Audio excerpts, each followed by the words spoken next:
Statement of Laura Davis regarding repeated sightings of a minced man at her local butcher's and the subsequent disappearance of her family.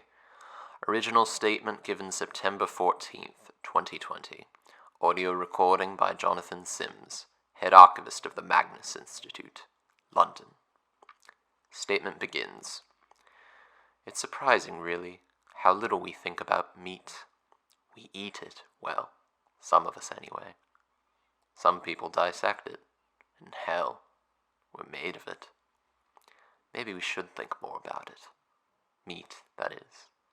I'm sorry, I'm getting off track. There's a butcher's near my house.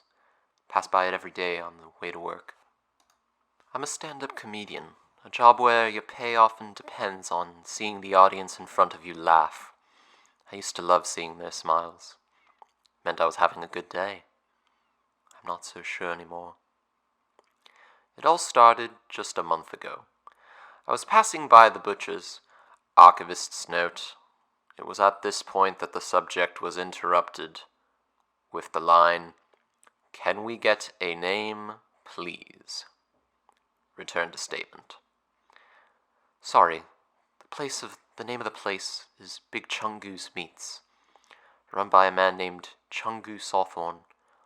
Don't know him much personally, but every time I walked by, he smiled. That maybe doesn't sound that odd. Certainly didn't sound odd to anyone else I tried telling this to. But there was something off about it that I can't really describe. Gave me the heebie-jeebies, that one. But even still, something just made me keep coming back to the place. There were certainly other routes I could have taken to avoid it, but I told myself it would be out of the way and that I was just being silly. If only I had listened. After some time, I began to notice that I saw less and less of Chungu. You'd think I was relieved, but it appeared he started leaving out a sort of minced man out on one of the plates facing the window. You know, like a small head made out of meat and with a face carved into it ever so lightly. This was even less threatening than a smiling butcher, but it scared me even more. I kept thinking to myself to just avoid the place if I was going to be this silly about a little face put in the window to make the place seem friendly, but every time I tried, I would find myself walking that same path again. I would try looking away, but it was pointless. I knew that it was staring at me, and that alone was enough to make me squirm. One day I resolved just not to go to work at all. That's when the disappearances began. At first it was my cat, Mr. Tiddlywinks. I figured he maybe was just out during the day and came back when I managed to fall asleep. He always was a solitary cat, that one.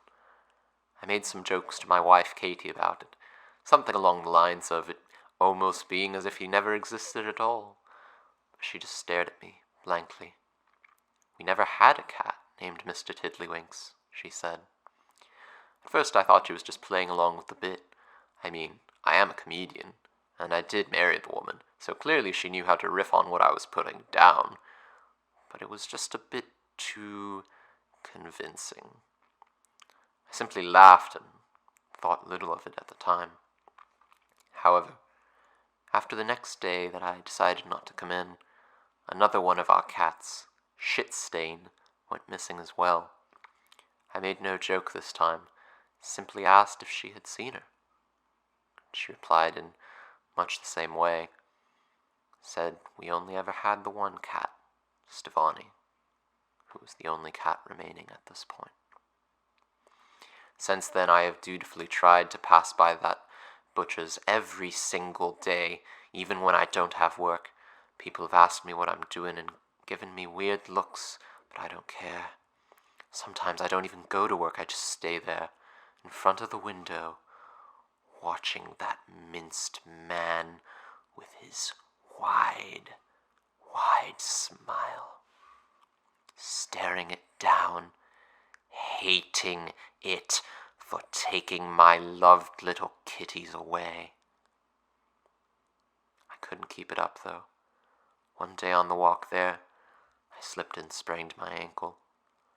I tried to make my way over anyway, but at this point, Katie, who had been growing increasingly worried about me, she made me stay in bed, dragged me all the way back home.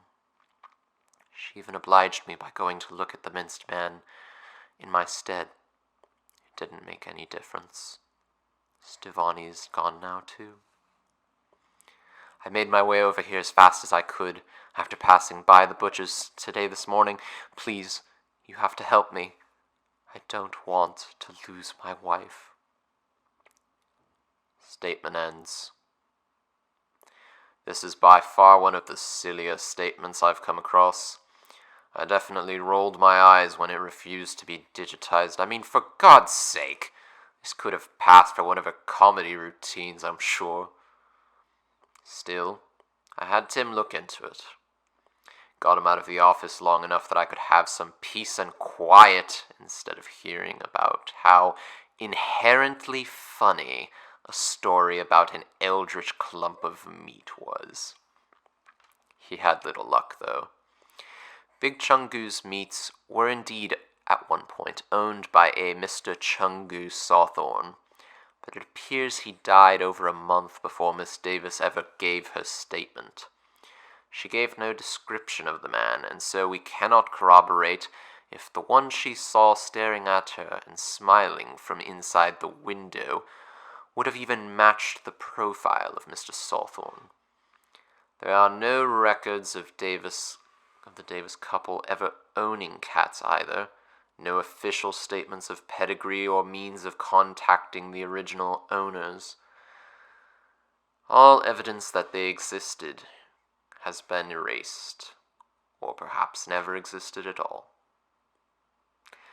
There is one strange thing that Tim dug up, though. Apparently on the day of his death, Chungu Sawthorne was found nailed to a cutting board, slices of meat nailed all over his body, everywhere except his head, which was noticeably missing. Recording ends.